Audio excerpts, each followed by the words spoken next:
Welcome to the deep dive. Today we're focusing on a pretty big development in Kenyan politics. It's the upcoming launch of the Democracy for Citizens Party. You might know it as DCP. And we know you want to get the facts quickly and, well, properly. So we've looked at a recent article to give you the essentials on this. Exactly. We've got a piece here from tuco.co.ke. It covers the planned big launch for this new party, but also some of its, let's say, more turbulent recent history and, the key people involved. So our mission really is to pull out the key details for you, give you a solid grasp of what's going on, maybe even hint at what could be next. Okay, right. Let's get into it then. The article mentions this big official national launch for the DCP. It's set for Tuesday, June 3rd. In Nairobi, at the Kasarani Stadium Gymnasium specifically. And it looks like an all-day thing, 8 a.m. to 5 p.m. That scale, that seems pretty ambitious for a brand new party, doesn't it? It really does. They're expecting something like 5,000 people, member supporters, guests, the press. For a party just formally launching, that's a significant number. Makes you wonder about the groundwork they've already put in, right, to get that kind of crowd. Absolutely, 5,000 people. That's not just a meeting room.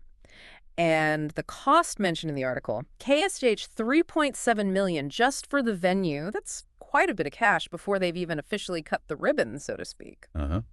That figure, $3.7 million, it definitely catches your eye.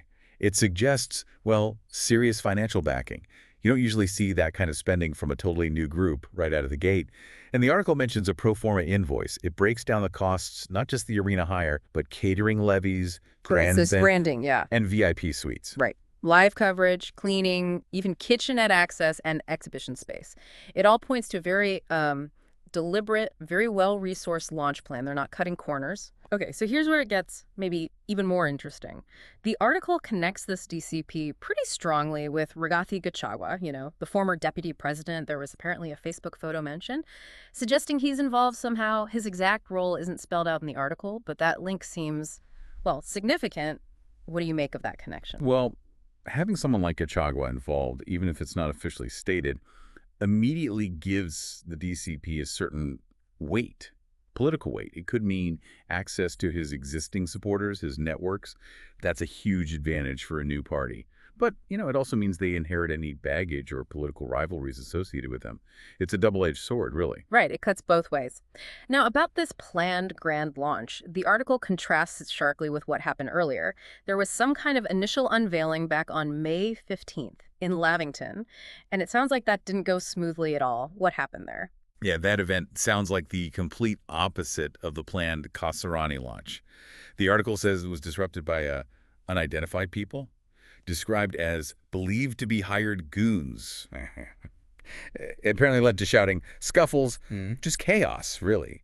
And things got serious enough that warning shots were reportedly fired by someone thought to be in Gachagua's security detail. Wow, warning shots. That's intense. And the Interior Cabinet Secretary, Kipchumba Murkomen, he commented on it. Yes, he did. He condemned the disruption. He also interestingly noted that the police apparently weren't told about the event beforehand. And he speculated that maybe the trouble stemmed from frustrations over, handout promises that weren't kept. Handout promises, that's a serious claim. What does that imply? Well, Murkomen's suggesting that. It hints at maybe some underlying issues, doesn't it? Like maybe a reliance on patronage politics and the problems that can cause when expectations aren't met, especially in a charged political atmosphere. And the article says this wasn't a one-off incident, this Lavington disruption. Apparently not. It was the fourth time since December 2024 that an event linked to Gachagua faced this kind of disruption. The fourth time. That pattern seems significant. What could that tell us? Yeah, 4 times. It definitely suggests there's either some organized opposition or, some very deep tensions around his political activities. Raises questions, doesn't it? Who's behind it? Why? It could signal that his reemergence or the formation of this new party is really ruffling some feathers in the political landscape. So despite all that turbulence, the DCP is moving forward. They've actually announced some people in interim leadership roles. Setting up a structure? Who are the key names mentioned? Yes, they seem determined to push ahead. Okay, so Cleophas Malala, the former Kakamega senator, he's named as the interim deputy party leader. Then there's Mythica Linturi, former agriculture CS, former Meru senator. He's the interim national organizing secretary. That's a key role for building the party. And Kate Warguru, former Laikipia woman rep. She's the interim national women leader. Right, some familiar names there. And what about the maybe less public-facing but still crucial roles, like Secretary General? Uh-huh. The Secretary General is listed as Hezron Obaga, Hmm? and interestingly, he's the one who signed the letter booking Kasarani. His deputy is Martil Olekamwaro. Then for treasurer, it's Hannah Mutua, with Wanjornuka as her deputy. So yeah, a mix of established political figures and perhaps others building their national profile now. Good to know who's who. Now let's quickly touch on the source itself. The article is from tuco.co.ke. They call themselves the best digital news platform in 2021. Right. And the author is Harry Ivan Boto. He's their current affairs editor and accredited journalist. And it was reviewed by Asher Almandi, a copy editor there, so, it's an editorial process. Published Friday, May 23rd, 2025.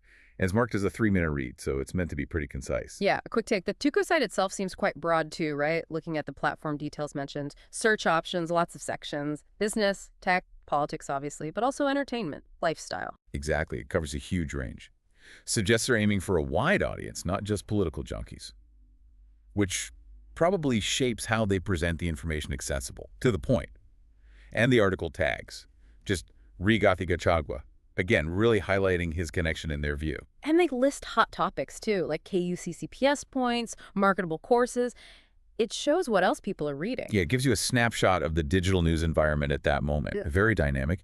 You also see the usual website features recommended for you, trending, latest news, standard stuff for online platforms trying to keep you engaged. And just for the record, it mentions Tuco Media Ltd, copyright 2025, all rights reserved. Standard legal notice. Okay, so let's try and pull this all together. We've got this new party, the DCP, planning a really big, expensive launch event at Kasarani.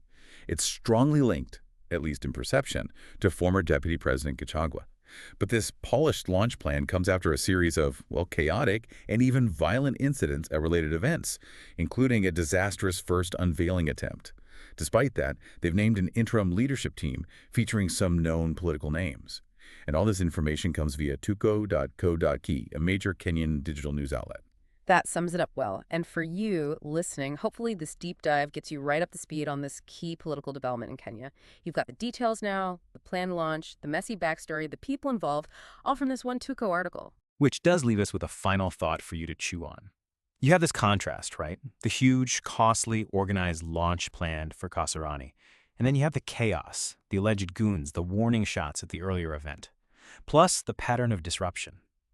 What does this stark difference tell us about the challenges, maybe the strategies, involved in launching a new political force in Kenya today? What questions does this raise for you about political organization, public reception, and maybe the road ahead for this Democracy for Citizens Party?